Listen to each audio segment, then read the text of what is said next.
दो बिल्ली और बंदर।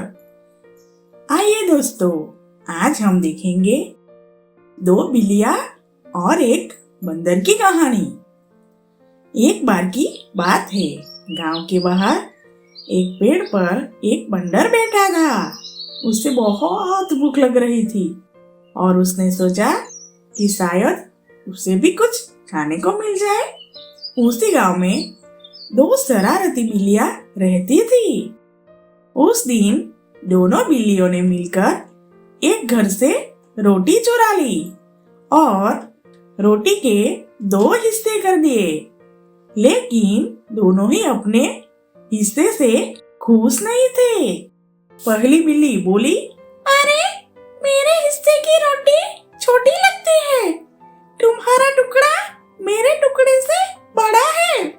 दूसरी बिल्ली बोली, अरे कहाँ, मेरा टुकड़ा भी छोटा ही है, देखो जरा गौर से, एक काम करो, वो वाला मुझे दे दो।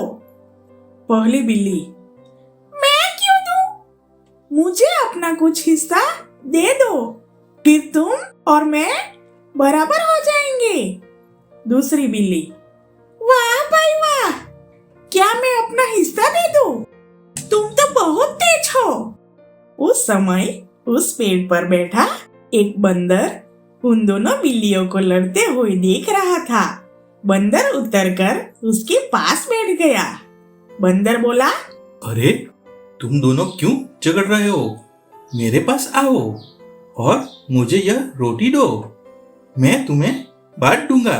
दोनों बिल्लियां बोली, हाँ हाँ, अच्छी बात है, हम दोनों से कुछ नहीं होता, तुम कुछ करो और रोटी हम दोनों में बराबर बांट लो। फिर बंदर ने दोनों टुकड़े उठाकर तराजू में रख दिए।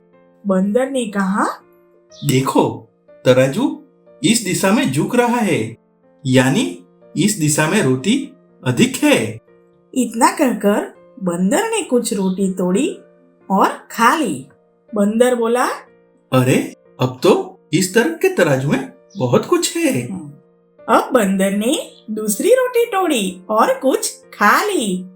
इस तरह तराजू कभी एक तरफ तो कभी दूसरी तरफ चलता था और बंदर धीरे धीरे रोटी खाता रहा।